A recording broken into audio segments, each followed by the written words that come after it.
안녕하세요, 풍부입니다. 지금 6시 19분이네요 42일차 10월 29일이죠 오늘.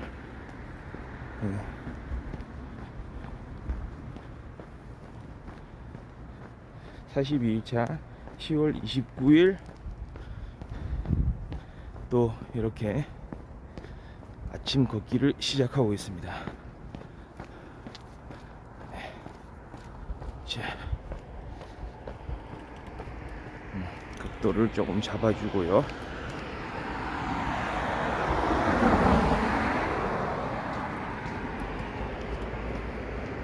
오늘 금요일입니다. 직장인들은 조금만 더 버티면 됩니다.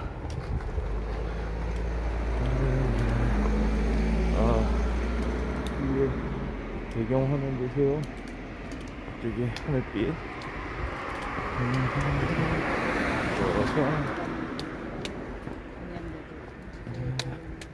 랄랄랄랄랄랄랄라.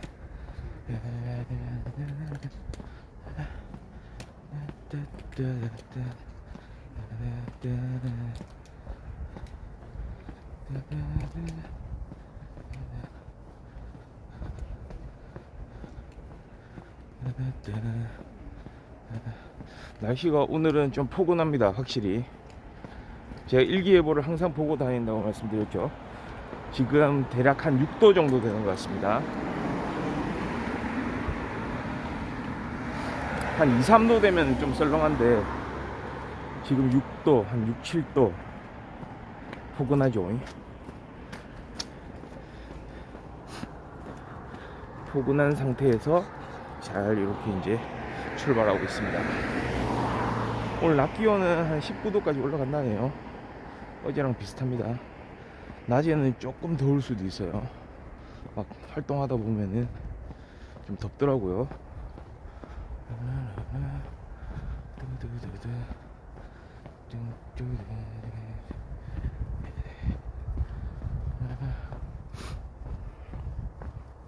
지금 걷는 사람들 좀 있어요.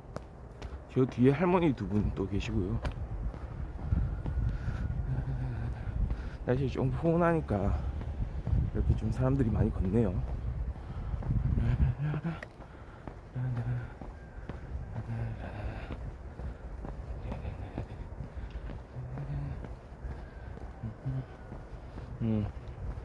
아침 닭 소리 들리고 닭 울음소리 꼭 끼요.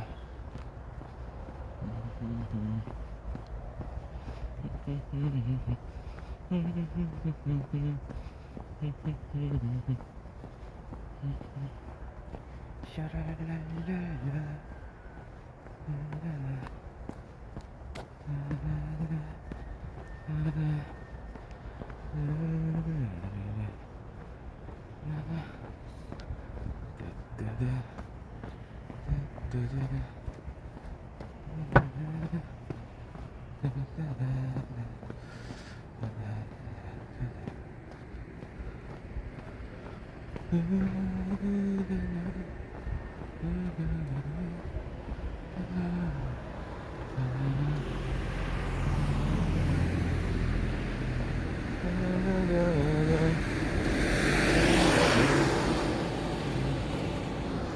오늘 그래도 날씨가 좀 많이 좋네요.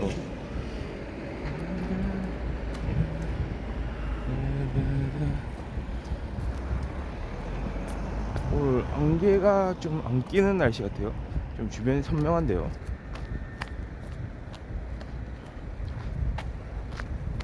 좀 괜찮은 날씨가 될런가.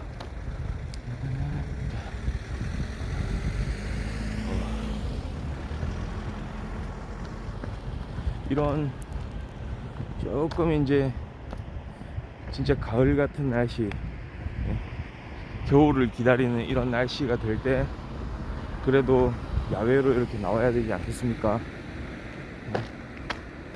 집에만 있고 맨날 일어나서 바로 그냥 출근하고 또 바로 퇴근하고 이거보다는 약 1시간 정도 뭐 1시간 반 정도, 좀 더 가능하면은 한 2시간 정도 더 일찍 좀 일어나서 자신만의 시간. 제일 좋은 거는 이렇게 야외 활동을 좀 해주는 게 좋은 거고, 제가 봤을 때요. 아니면 독서 같은 것도 괜찮아요. 독서, 책 읽기. 평소에 책을 잘 안 읽게 되잖아요. 조금 진부한 말이긴 하지만 책 속에 답이 있지 않습니까? 좀 그런 생각을 평소에 좀 하면 좋겠어요. 제가 그래서 최근에 좀 관심 있는 분야가 그거죠. 이렇게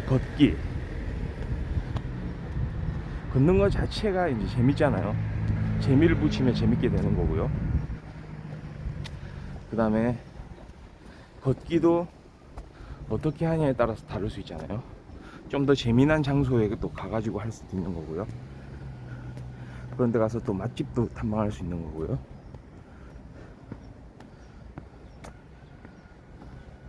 그리고 걷기와 더불어서 다른 또 좋은 운동들도 같이 하면 좋고요. 풍부 같은 경우에는 웨이트 트레이닝,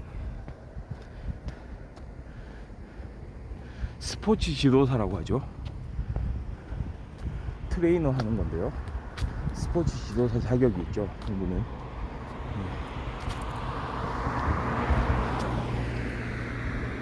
그냥 운동을 하다가 이거 내가 운동을 한 요 정도 하면은 내가 운동법도 좀 많이 알고 있고,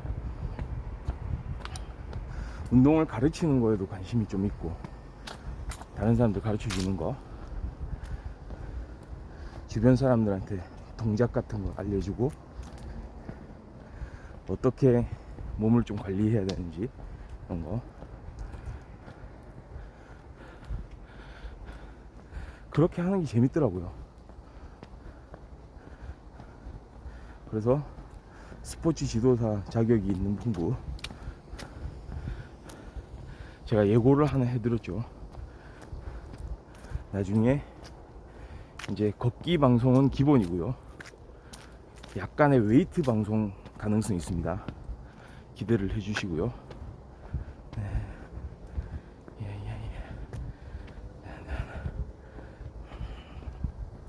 그 다음에 제가 갖고 있는 관심사가 뭘까요?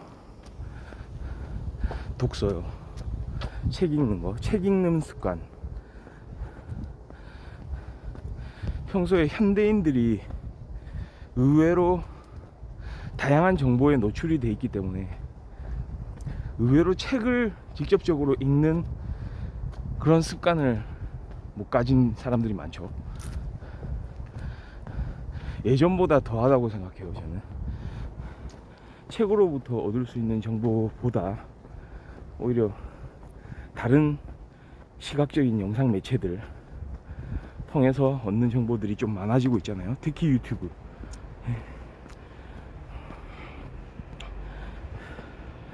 요즘에는 뭐 어떤 거 자료들 검색을 할 때 네이버로 검색 안 한다면서요. 구글로 하는 게 아니고 유튜브로 한대요. 그쵸? 오래전부터 그런 말이 나왔죠. 학생들이 뭔가 과제라든지 궁금한 게 있으면 첫 번째로 검색하는 게 유튜브라고. 왜냐하면 상세한 설명이 있잖아요. 사람이 직접 나와서 설명을 해주고, 그 분야에 대해서 잘 알고 있는 사람, 그게 전문가가 됐든 아니면 취미 활동을 하는 사람이 됐든, 그걸 보고 좀 어느 정도 손쉽게 맥을 잡아가는 그런 게 가능하잖아요. 그냥 인터넷 서치를 해서는 조금 자기가 찾는 그 내용을 명확하게 이거다 싶을 정도로 서치가 좀 힘들거든요. 근데 유튜브는 정말로 그 강력한 알고리즘에 의해서 딱 유사한 컨텐츠들을 막 한 번에 조회가 가능할 수 있게 해주기 때문에, 그런 면에서 되게 손쉽죠. 약간 그게 그러니까 장점이다 단점이에요. 과거에는요, 한 90년대 80년대 불과 한 20년 전 30년 전 이럴 때죠. 그때만 해도 인터넷 서치조차 그렇게 막 활발하게 막 이루어지지 않을 때, 그때는 어떻게 했습니까? 가장 단적인 예로 저는 이제 사전을 예를 들 수 있을 것 같아요. 영어 사전이요, 특히. 아니, 국어 사전도 마찬가지고요. 우리가 정말 한 90년대 이렇게 학교를 다녔던 사람들이라면 영어 사전을 하나씩은 꼭 가지고 있게 되죠. 그 두꺼운 사전이요. 한국에서는 영어 공부에 좀 매진을 해 와야 됐기 때문에, 특히 실제로는 회화에는 어려움이 있으면서도 문법이나 독해에 있어서는 강한 사람들이 많죠. 그게 가능하게 해주었던 장본인, 그거를 할 수 있게 만들어 주었던 가장 강력한 후원자 뭐였습니까? 영어 사전이 되겠죠. 그 두꺼운 영어 사전이요. 물론 조그마한 얇은 것도 있는데 그 두꺼운 걸로 영어 사전 찾는 연습부터 이제 시작하잖아요. 영어 공부할 때요. ABC 순으로 그랬었죠. 그러던 것이 중간에 한때 과도기, 언제였습니까? 한 대략 한 2000년대 정도 될 것 같은데요. 2000년대 한 초중반, 그때 나왔던 게 영어 사전 전자사전이 나왔죠. 쿼티 키보드라고 해가지고, 그쵸? 일반 그 자판 배열하고 동일한 형태의 조그만한 전자사전이 나왔죠. 그걸 톡톡톡 치면 이제 다 나오죠. 그러니까 퍼포먼스가 완전히 엄청나게 증가한 거죠. 그러던 것이 전자사전 자체도 이제 필요 없게 되는 순간이 오잖아요. 바로 스마트폰입니다. 물론 스마트폰 전에 다른 그 피처폰이라고 하죠. 그 앞에 그런 그 우리 휴대폰 기술로도 전자사전을 충분히 담을 수는 있었지만 인터페이스 같은 면에서 좀 사용에 어려움이 있었죠. 막 꾹꾹꾹꾹 눌러야 되고 막 찾으려면 막 요것저것 메뉴 왔다 갔다 해야 되고. 그런데 스마트폰은 뭡니까? 터치를 기반으로 해서 톡톡톡 그냥 눌러버리면 예전에 나왔던 전자사전보다 훨씬 편하죠. 스마트폰으로 어떤 단어를 검색하는 게. 심지어는 그런 부분이 있고, 사실은 네이버 같은 사이트에서 완전히 네트워크 상에서 그런 다양한 언어 그 검색 기능 자체를 가지고 있잖아요.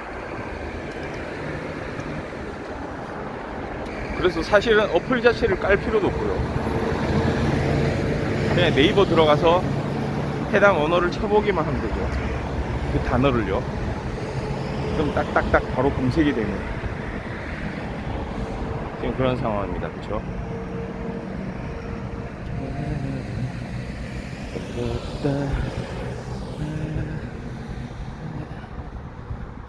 그러니까 검색에 있어서 탁월해진 거죠. 이제는 어떤 정보를 파악하기 위한. 예전에는 영어 공부하면은 영어 사전을 이렇게 뒤져가지고 그 해당 내가 찾는 단어를 찾아보는 게 하나의 영어 공부의 일환이었죠. 그 당시에는. 근데 이제는 그건 없습니다. 그냥 틱 하면 나오죠. 심지어는 음성인식도 되잖아요, 요즘에. 네?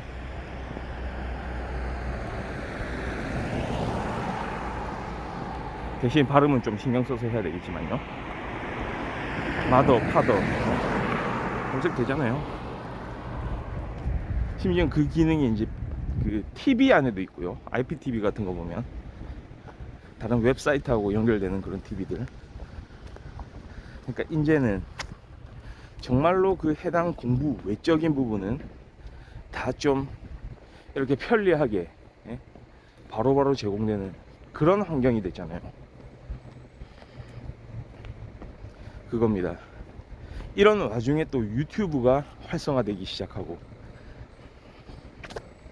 지금은 유튜브의 거의 세상 아니겠습니까? 유튜브가 거의 석권하고 있죠. 거의 정보의 세계입니다. 유튜브가 계속해서 지금도 많은 정보들을 사람들을 올리고 있고요. 그걸 또 검색을 하고 있고요. 활용을 하고 있겠죠. 다양한 전문가들이 나오고 다양한 취미를 가진 사람들이 나오고요. 잘만 쓰면 유용하게 쓸 수 있을 거예요.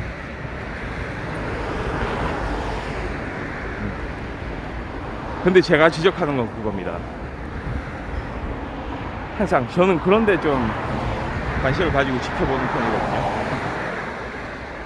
과연 문화라는 게 한 번에 한꺼번에, 그러니까 조금 편리한 방법이 나왔다고 하더라도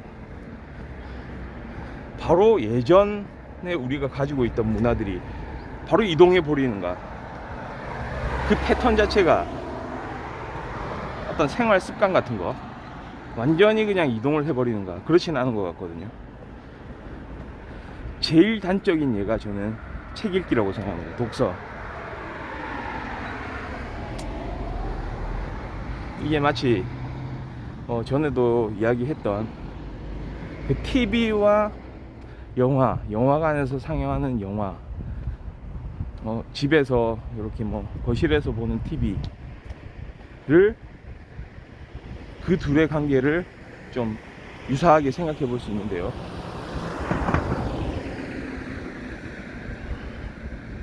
물론 어떤 영상 문화들이 지금 활기치고 있지만, 그리고 그게 나쁜 게 아니죠. 그렇게 자연스럽게 약간 사람의 본능 비슷한 걸 거예요. 우리가 문자로 다가오는 그런 정보보다는 사실 그렇게 영상으로 펼쳐지는 정보에 대해서 더 관심을 가지는 게 맞잖아요. 만약에 두 개의 동일한 정보가 주어졌을 때 영상을 보는 게 좀 더 편안할 거예요. 뭔가 본능적으로 끌리죠. 영상으로 파악하는 게 쉽고요, 직관적이고. 좀 어린 친구들이라도 그걸 보면은 좀 이해하기가 쉽고, 그렇죠. 그런 부분이 좀 장점인 것 같은데요. 그러나 여전히 독서, 그 글자를 읽는 데에서 오는 그런 어떤 신비로움이라고 할까요? 그런 쾌감이라고 할까요? 그게 여전히 있죠. 여전히 남아 있어요. 그거 좀 아십니까? 그러니까 말하자면 영화가 가지고 있는 장점이 또 많지만, 영상으로 표현하는 그런 어떤 예술 문화 물론 있죠. 예전에 말씀드렸던 그 히치콕의 새 같은 작품도 딱 영화로 표현됐을 때 그 감동을 받을 수 있잖아요. 그런데 소설로 받는 그 정서, 소설로 느끼게 되는 그 또 사람들이 가진 특수한 그런 정서들 있잖아요. 글을 통해서. 화면이 없어요. 영상이 없는데도 우리가 머릿속으로 상상하면서 그 내용들을 되새겨 보잖아요.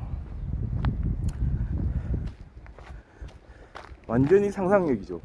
머릿속에서 돌아가는 그 상상력에 의해서 그런 배경이 설명이 되고, 이야기의 전개 과정이 설명이 되고, 주인공이 어떻게 생겼는지도 모르지만 대강 우리가 머릿속으로 그려봅니다. 이 사람은 어떤 인상착의, 어떤 외모를 가졌을지, 이런 거 우리가 생각할 수 있는 다양한 요소들. 그러니까 쉽게 버릴 수가 없어요. 지금 이야기한 건 소설이지만 시는 안 그렇나요? 아니면 다른 뭐 논설문이라든지 설명문이라든지 지금 인류가 발견한 만들어낸 그런 요소들 중에서 이렇게 그래도 잘 표현하고 있는 어떤 대상에 대해서요 없잖아요. 우리가 지금까지 공부를 해온 과정도 이런 문자를 통해서였고요, 글자를 통해서요.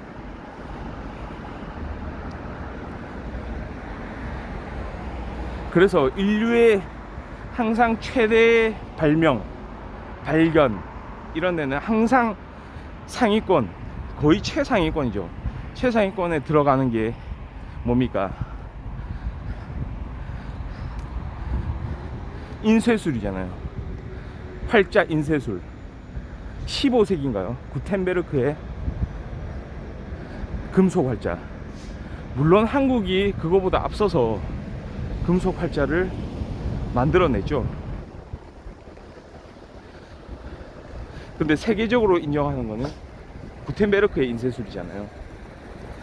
왜 그러냐면은 진짜 실용화했기 때문에, 그거를 그 당시에 정말로.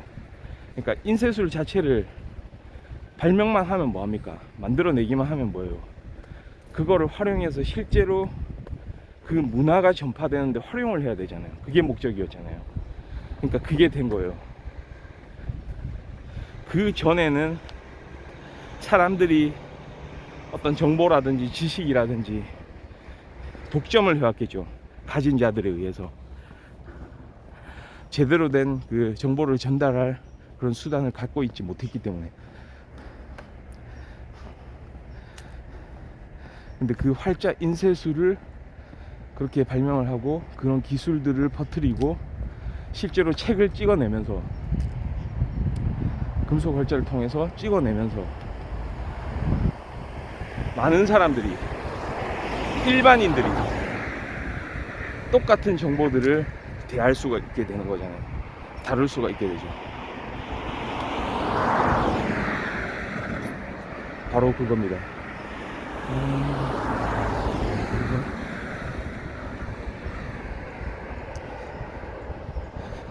그러니까 그 이후로 얼마인가요? 대략 한 600년 막 이렇게 우리는 책을 읽으면서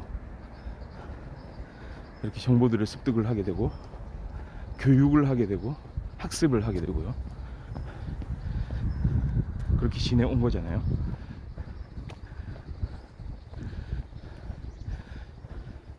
그게 하나의 이제 강력한 문화 요소, 무언가를 읽는다는 것,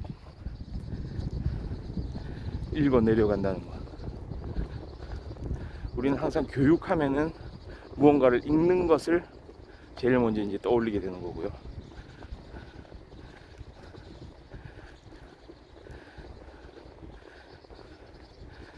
그러니까 그런 이제 어떤 문자로 기록된 그런 정보들을 여전히 우리는 중요하게 다루고 있다는 거죠.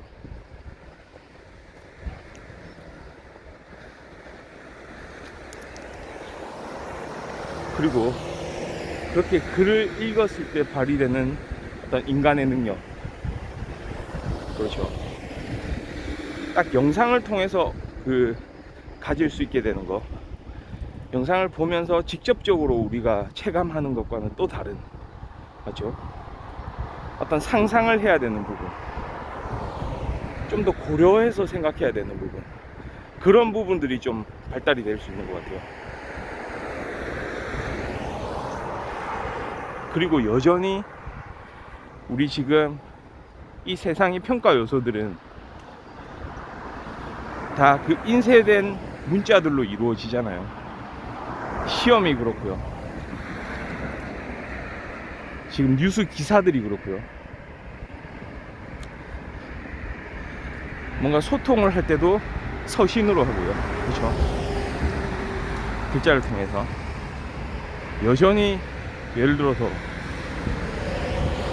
서로 상대방하고 무역을 하고 있는 회사다.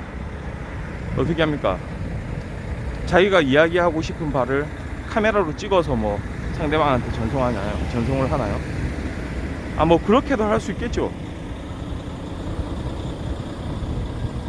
약간 또 좀 대면을 하면서 얼굴을 보면서 좀 해야 되는 그런 일들도 있겠지만, 가장 강력한 건 뭡니까? 문서를 통하는 거잖아요.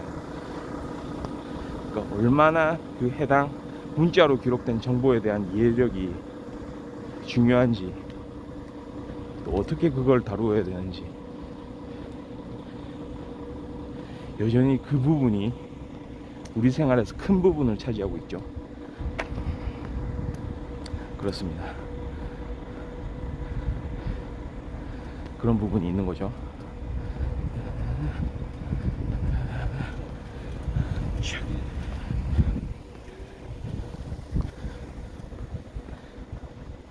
그래서 저는 좀 그런 생각을 했어요.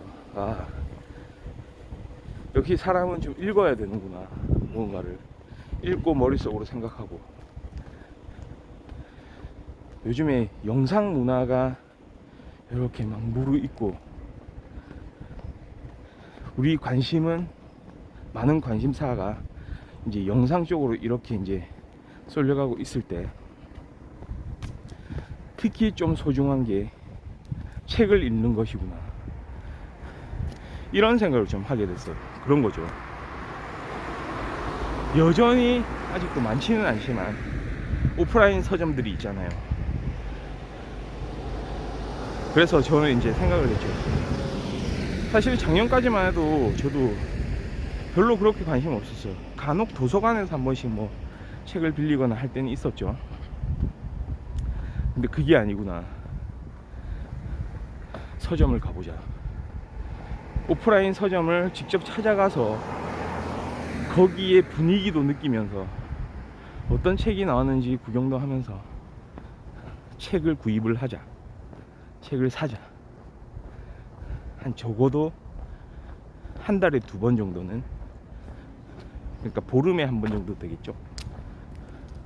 오프라인 서점으로 가보자. 마치 영어 단어 검색할 때 그냥 인터넷을 통해서 네이버에서 뭐 이렇게 검색하는 거와 비슷하게, 책도 그냥 네이버 검색창에서 검색하면 금방 나오거든요. 그러면 이미 나보다 먼저 그 책을 본 어떤 독자들의 리뷰 같은 것도 뜨고요. 그리고 바로 이제 뭐 책 관련해서 온라인 서점을 통해서 바로 구입 가능하잖아요. 아, 네, 어서오세요. 어서오십시오. 오늘 책 이야기를 좀 하고 있었는데요. 그러니까 요즘에는 워낙에 이제 온라인 쇼핑몰, 온라인 거래 이런 게 발전을 해가지고, 뭐 대부분 우리가 필요한 생필품조차도 온라인을 통해서 이제 구매하고, 특히 코로나 시대가 되고 이러면서 그렇게 많이 이제 온라인을 통한 이런 거래 행위가 많아졌잖아요. 책도 마찬가지라는 거죠. 책, 도서들 온라인 서점을 통해서 이렇게 많이 구매를 하잖아요. 근데 저는 이제 다른 측면을 좀 이야기를 하는 거죠. 실제로 그 오프라인 서점에 갔을 때의 그 정서, 네? 우리가 필요한 책을 처음부터 생각하고 가서 이렇게 구입을 할 수도 있겠지만, 그거 말고 직접 가서 그 현장에서, 아, 이 책이 재밌을 것 같다, 이 책이 나한테 좀 필요한 책인 것 같다, 갑자기 또 생각이 들거든요. 그래서 집는 거예요. 그 현장에서. 오프라인 서점에서 보면은 책을 조금 또 읽어볼 시간도 있잖아요. 미리 그 안에 목차를 보고, 그렇죠? 그 지은이 이제 머릿말도 보고, 이런 내용을 다뤘겠구만 이러면서, 또 항상 새로 나온 책들이 진열돼 있고, 그 다음에 서점의 한 켠에는 베스트셀러들이 또 자리 잡고 있고요. 1위부터 막 10위까지 각 분야별로, 인문 분야, 뭐 교양 분야, 뭐 시사 분야, 무슨 과학 분야, 공학 분야, 막 수험서도 있고요. 아, 이게 또 화면이 살짝 돌아갔네요. 이거는 다시 이렇게 끼워주고요.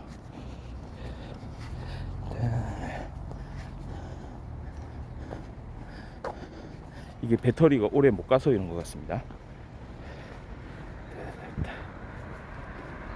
이렇게 됐고요. 고정됐습니다.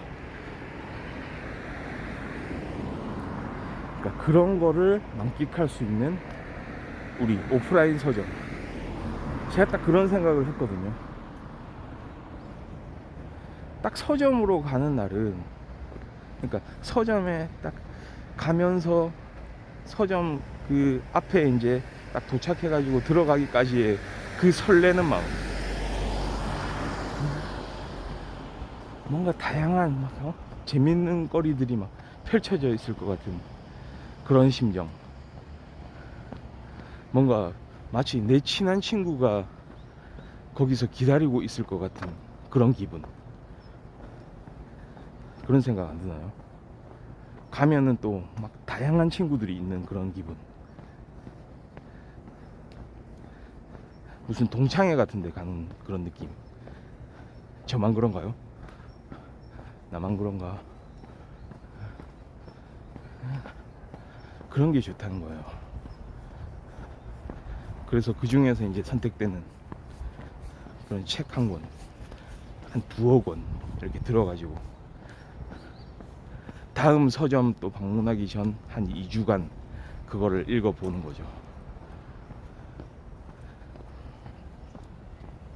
간접 경험을 또 하는 거죠. 딱 그때 끌리는 책으로. 그렇지 않습니까?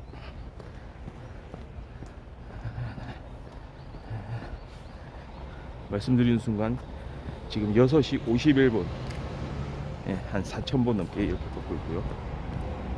저도 오늘 방송을 좀 늦게 시작했어요. 한 6시 한 20분쯤 돼가지고 방송 켜게 됐는데 이게 조금 삐딱하네요. 딱 해주고.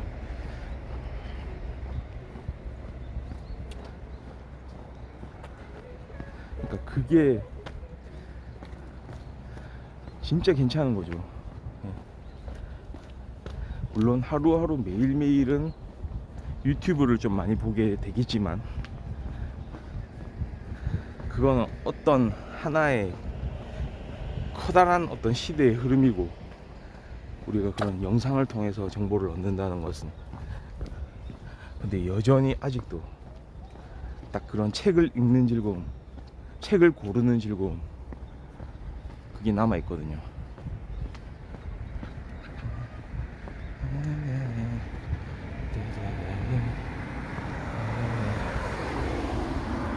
그리고 지금도 많은 석학들이 책으로 자신의 생각들을 전하잖아요. 그리고 예전에 이제 고전들 여전히 책으로 남아있고, 그런 걸 봐야 됩니다. 시간이 없어요. 빨리 봐야 돼요. 죽기 전에 다 봐야 됩니다. 볼 수 있는 만큼 봐야 됩니다.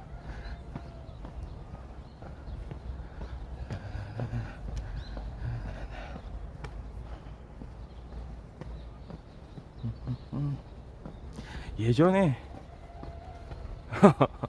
아, 예. 예전에 그 KBS였던가요? 딱 그 책 읽기를 소재로 해가지고요, 그 패널들이 나와가지고 그 책에 대해서 이야기하고, 자신의 이제 개인적인 감상도 이야기하고,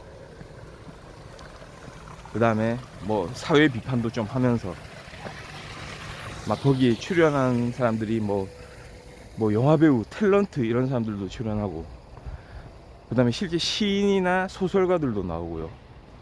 그랬던 프로가 있었는데 뭐 TV 책을 말하다였던가요? 그런 것도 좀 재밌게 봤었거든요. 그 당시에 좀 그런 게 있었어요. TV에서 어떤 책 하나가 소개되면 그게 바로 그냥 베스트셀러 되는 거예요. 그러니까 광고 효과가 엄청난 거죠.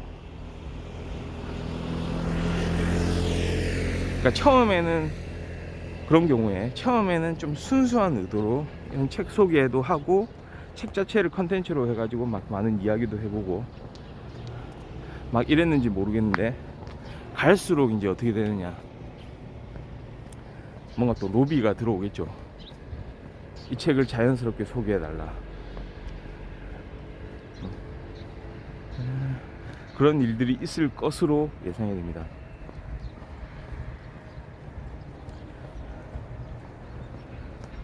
그러면 이제 문제는 이제 정작 소개해야 된다고 소개해줄 가치가 있는 책들이 이제 뒤로 밀리는 거죠.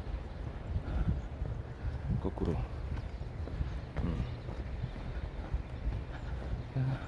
요즘에는 오디오북 같은 것도 많잖아요. 오디오북.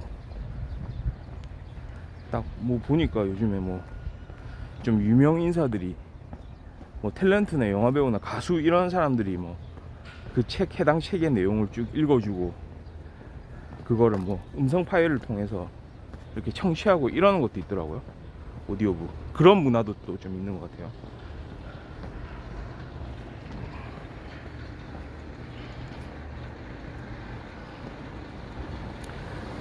사실 우리 그런 거 있잖아요. 독서 토론회 뭐 이런 거 있잖아요.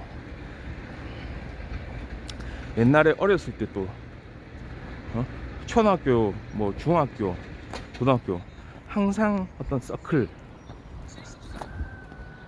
그런 동아리에 빠지지 않는 게 예, 오디오북 좀 이용하시죠. 빠지지 않았던 게 그 당시에 뭐였습니까? 제일 대표적인 클럽, 서클, 독서부. 할 거 없으면 들어가던 독서부. 어이, 거기 독서부 들어와라. 독서부 들어가서 책 읽지 않겠다. 저도 제 기억에 중학교 때, 언제냐, 그때 중학교 3학년 때였다. 중학교 3학년 때 독서부를 한 적이 있거든요. 할 게 없어서 했던 독서부. 그때 그 좀 좋았던 게 뭐냐면은, 어떤 서클에 딱 가입을 하게 되면, 원래 예전에 이제 같은 반이던 친구들이 이제 반이 올라가면서 이제 헤어지게 되잖아요. 친한 친구들하고. 그때 우연찮게도 이제 같은 독서부에서 딱 만나가지고 같이, 그러니까 그런 서클 활동 시간에는 다른 반으로 가야 되거든요. 그러니까 교실이 달라요. 다 뿔뿔이 이제 같은 반 그 아이들이 이제 다 나뉘는 거죠. 자, 자기 이제 그 특활 부서로 다 가라. 다 가, 인마. 가버려. 딱 이렇게 하면 이제 가가지고 딱 앉아 있는데, 어디선가 많이 보던 인물이 하나 저벅저벅 걸어오면, 너도 여기였어? 그래, 앉아 임마. 책이나 보자.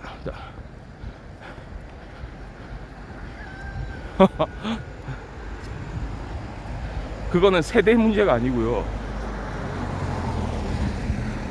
그런 표현을 다 쓴다는 얘기죠. 서클, 클럽이라고도 하고 동아리라는 표현도 썼어요. 그러니까 하나의 이제 어떤 그 문화적인 거죠. 그런 명칭을 부르는 것도. 2000년대까지만 해도 그 서클이라는 그런 걸그룹도 있었는데요. 그 주얼리의 누구죠? 그 이지연인가요?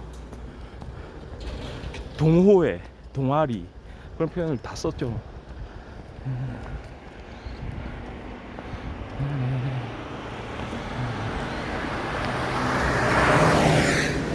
그러니까 그런 서클이라는 표현을 걸그룹에서도 차용을 해가지고 이렇게 그 명칭으로 쓴 적도 있어요. 그것도 근데 옛날인가요?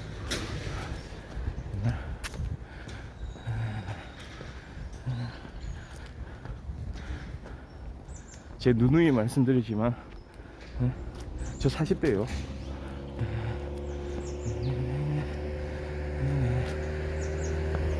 그러니까 그러니까 당연히 뭐 예전에 그런 문화들도 알고 있겠죠. 그리고 그거는 사실은 그거예요. 예를 들어서 뭐 2000년에 태어났으면은 뭐 예를 들어서 80년대에 쓰던 어휘들을 모르나요? 그렇지가 않잖아요. 제가 지금 이야기하고 있는 어떤 책 이야기를 통해서도 책을 읽음으로써 80년대, 뭐 60년대, 조선시대, 고려시대 다 알 수 있는 거죠. 어떤 하나의 어휘를 딱 이야기했을 때 그런 거 아니겠습니까?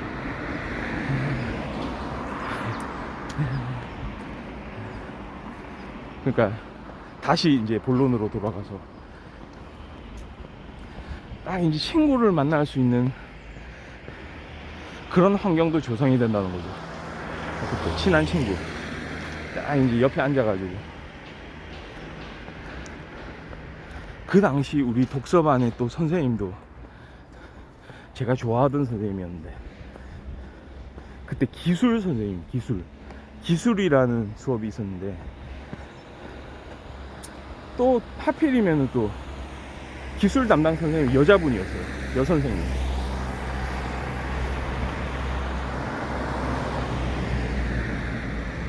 그러니까 그 선생님이 참 진짜 좀 약간 따뜻한 마음씨.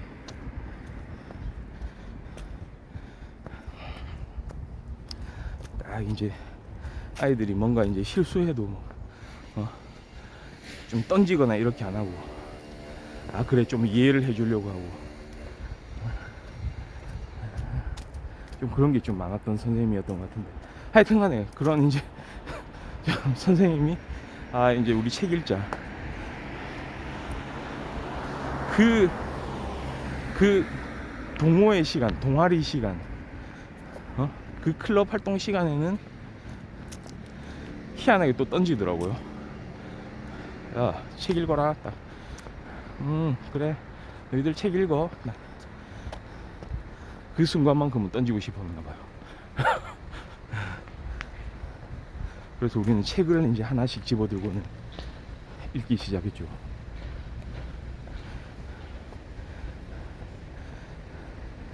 그 이제 중학교 1학년 때 그 친구와 함께 같이 딱 이제 옆에 앉아가지고, 근데 그 친구가 계속 나한테 말을 시키는 거죠. 맨 뒤에 앉아가지고 선생님 눈치를 살짝 보면서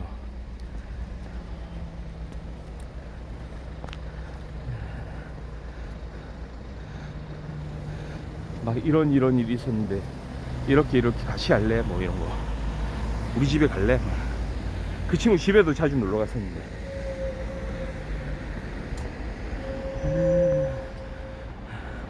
그랬었거든요 그때.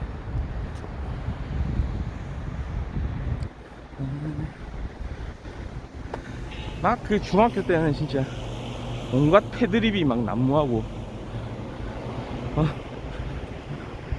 그걸 웃으면서 이제 했던 그런 패드립들 한 번씩 치고 받는 거지. 그러니까 상대방의 엄마 얘기, 아빠 얘기, 아버지 얘기, 어머니 얘기, 뭐 형제 얘기, 남매 얘기, 뭐 이런 거. 지금 연락 안 해요. 지금은 연락 안 하죠. 그 친구하고 지금 연락하냐고 물어보시는데 안 하죠. 진짜 그렇네요. 또 그런 쪽으로 한번 생각을 해보면 조금 이제 좀 그런 생각이 듭니다. 진짜 연락을 안 하고 내가 지냈구나. 그때도 그런 친구들은 좀 한 번씩 연락하고 했으면 좋았을 텐데. 근데 중학교 친구요. 중학교 친구 뭐 연락 많이 하시나요? 뭐 하는 분들도 있겠죠. 뭐 초등학교 친구라고 뭐 연락하지 말란 법이 있나요? 그냥 같이 다 좀 연락도 하고.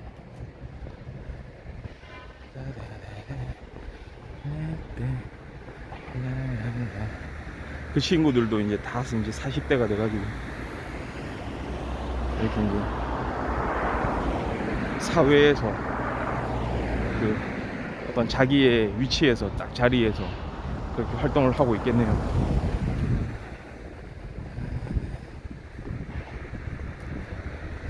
옛날에 막 그런 거 있었는데 I love school 해가지고 막 친구 찾아주는 거.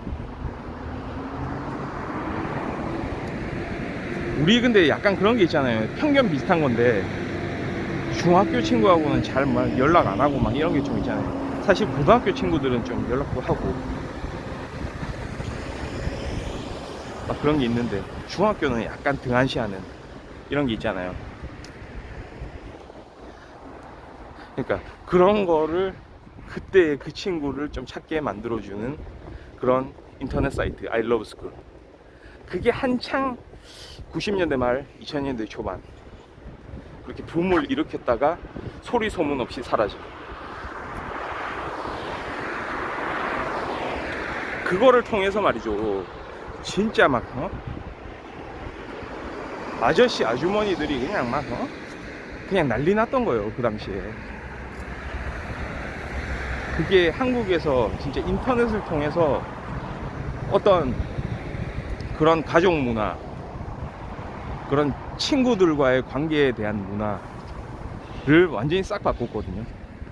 그 전에만 해도 사실은 그렇게 광범위하게 막 친구들을 막 만나고 단체로 만나고 막 동창회 새로 열고 이런 게 없었죠. 할 수가 없지. 너무 어렵거든.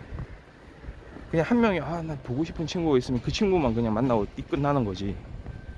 이렇게 무슨 꼬리에 꼬리를 물고 막 누구 만나고 얘 만나고 쟤 만나고 막 그게 하나의 막 거대한 흐름이 됐었어요. 그 당시에 워낙에 유명했잖아요. 그쵸?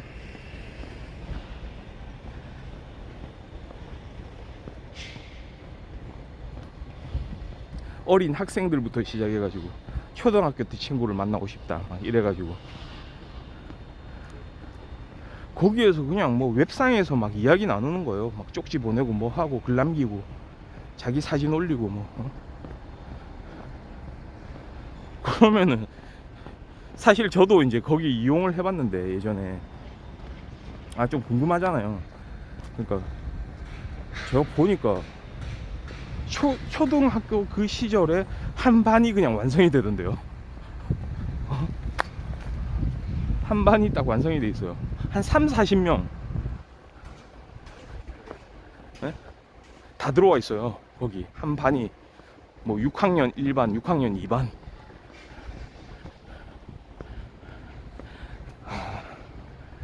또 뭐 프리첼 같은 것도 있었죠. 프리첼 커뮤니티의 대가, 커뮤니티 그 인터넷 사이트의 절대 강자 프리첼이라고 있었죠. 예전에 저도 생각납니다.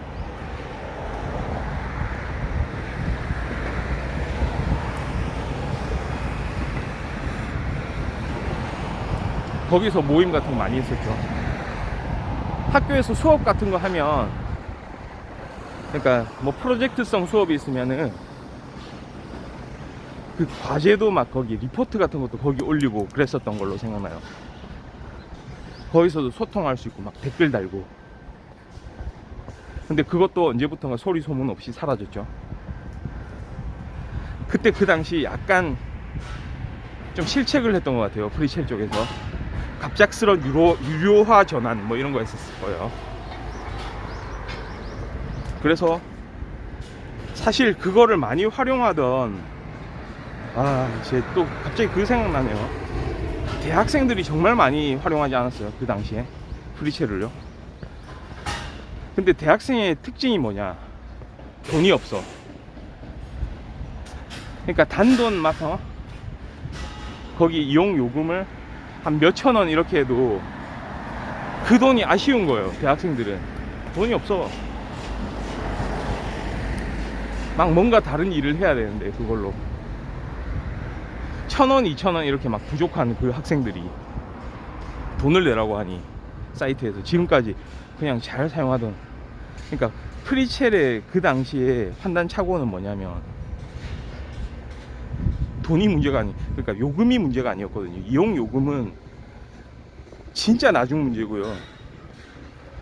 지금 페이스북이나 인스타그램이 이용 요금을 받습니까? 그게 아니잖아요. 그런 어떤 사용자들을 우리가 많이 보유하고 있다는 것 자체가 자산인데, 그러니까 사업 모델을 그런 식으로 인식을 못했던 거예요. 무조건 직접적으로 그런 사용자들에게, 이용자들에게 돈을 받아야만 그게 사업 모델이 된다고 생각한 거죠. 사실은 그 좋은 그 기업의 자산을 가지고 있었던 거잖아요, 그 당시에. 그 대학생들이 나중에 자라면 어떻게 됩니까? 성장하면은 또 취업을 하게 되고 창업을 하게 되고 하면서 각자의 그런 역할들을 할 테고, 그러면서 프리첼은 더 이용자가 이제 많아지고, 특히나 이렇게 이제 온라인으로 우리가 이런 다양한 일들을 하게 되면서, 사실은 쇼핑몰 같은 것도 프리첼이 그렇게 막 운영되던 당시에 활성화되지 않았거든요, 그 당시만 해도. 그런 거와 함께 이제 이런 사업화 시키면서 사업 동력으로 삼으면서 했으면 엄청난 기업이 됐을 텐데요. 그런 게 좀 아쉬워요, 진짜. 싸이클럽도 마찬가지고요, 그렇죠? 그렇게 얘기하면 페이스북보다 더 먼저 이제 치고 나갔던 그런 사이트들이 있었는데, 어떤 사업 모델을 우리가 이거를 개발을 해가지고 이런 이제 수익을 올리면서 이런 이용자들한테는 이런 유익한 환경들을 제공을 할까. 그래서 그 사람들이 긍정적으로 생각하고 더 잘 활용할 수 있게끔 이렇게 계속적으로 만들어줘야 되는데, 그쵸? 그게 진짜 어떤 사업을 할 때 중요한 요소잖아요.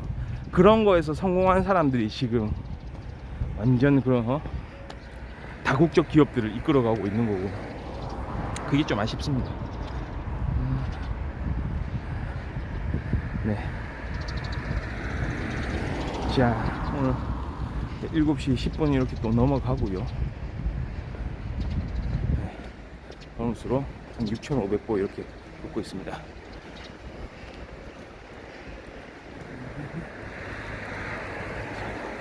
그러니까 오늘의 주제는 약간 독서였어요. 독서, 책 읽기. 또 그와 함께 책을 고르기, 책 사러 가기, 이런 것도 되게 즐거운 요소라는 거를 이제 좀 이야기를 했고요. 그러니까 좀 그런 게 좀 필요할 것 같아요. 책을 좀 가까이 두고, 그리고 새로운 책을 자기가 이제 돈을 내고 또 사는 거, 이런 것도 좀 필요하다는 거죠. 물론 도서관도 있고 뭐 이용해도 좋지만, 책은 또 소장하고 싶은 그런 마음도 들잖아요, 그렇죠?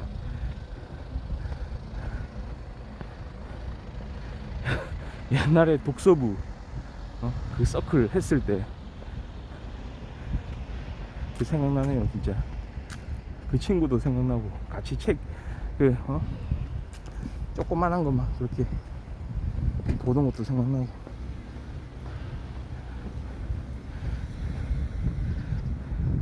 그런 고전들도 좋고, 옛날부터 쭉 이어오던 고전들 좋고, 그 다음에 요즘에 새로 나오는 책들, 트렌디한 책들도 좋죠. 그러니까 내가 생각하지 않았던, 지금까지 잊고 지냈던 더 넓은 분야의 다양한 그런 정보들, 그런 감성들 간접적으로 경험할 수 있고요. 오늘은 그런 독서, 책 한 권을 이렇게 이제 우리 옆에서 이렇게 가만히 이렇게 잠들어 있는 책을 한 권을 집어들고 그거를 다시 한번 음미해보는 시간을 갖는 게 아니, 또 그게 있어요. 읽었다고 해서 책을 그냥 던지는 게 아니고, 나중에 시간이 지나서 다시 한번 읽어보면 또 그게 또 새로운 거거든요.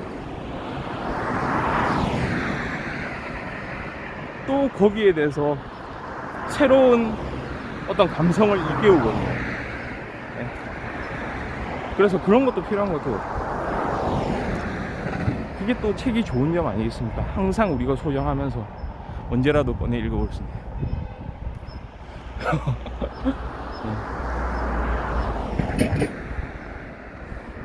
유튜브에서도 책 소개 같은 거 많이 나오긴 하는데 제 생각에는 책 소개 나오면은